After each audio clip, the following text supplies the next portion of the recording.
আপনাদের জন্য আজ নিয়ে এসেছি খেজুরের পুষ্টিকর হালুয়া রেসিপি। ইফতার কিংবা অতিথি আপ্যায়নের জন্য খেজুরের এই হালুয়া একদম পারফেক্ট একটি রেসিপি। চলুন শুরু করা যাক। খেজুরের হালুয়া রেসিপির জন্য এখানে কাঠবাদাম, চীনাবাদাম, পেস্তা বাদাম ভিজিয়ে খোসা ফেলে দিয়েছি। সব মিলে হাফ কাপ বাদাম নিয়েছি। এগুলো এখন কুচি করে নিব। খেজুর নিয়েছি 250 গ্রাম। খেজুরগুলো ধুয়ে 10 থেকে 15 মিনিট ভিজিয়ে রেখে নরম করে নিয়েছি।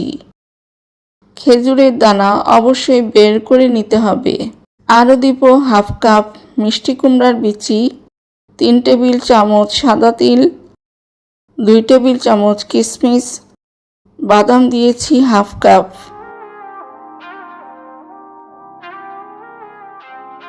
এখন মিষ্টি কুমড়ার বিচি ও সাদা তিল হালকা ভেজে নিব। 2 মিনিট ভাজার পর এগুলো তুলে রাখব। এখন কড়াইতে খেজুরগুলো দিয়ে বাটি ধুয়ে অল্প পানি দিব।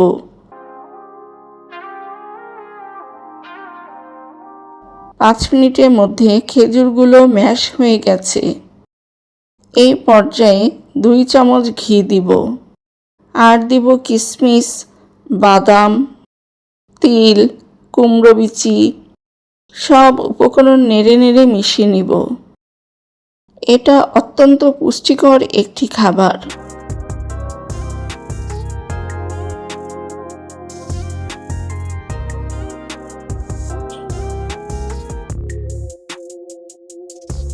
দিয়ে দিলাম 2 চামচ মধু। এখানে কোনো চিনি দেওয়ার প্রয়োজন নেই। খেজুরের ন্যাচারাল মিষ্টি দিয়েই হালুয়া মিষ্টি হবে। এখন শুধু বারবার নাড়তে হবে। 5 থেকে 7 মিনিটের মধ্যে কড়াই থেকে যখন এমনভাবে হালুয়া ছেড়ে আসবে, তখন বুঝতে হবে হালুয়া হয়ে গেছে। অল্প একটু ঘি বাটার পেপারে মাখিয়ে খেজুরের হালুয়া সেট করে নিব। তারপর ঠান্ডা হলে এভাবে কেটে নিব। প্রতিদিন এরকম এক টুকরো হালুয়া একজনের জন্য যথেষ্ট। ক্যালসিয়াম, প্রোটিনে ভরপুর এই খেজুরের হালুয়া। খেজুরের হালুয়ার এই রেসিপিটা আপনাদের কেমন লাগলো কমেন্ট করে জানাবেন। এতক্ষণ সঙ্গে থাকার জন্য ধন্যবাদ।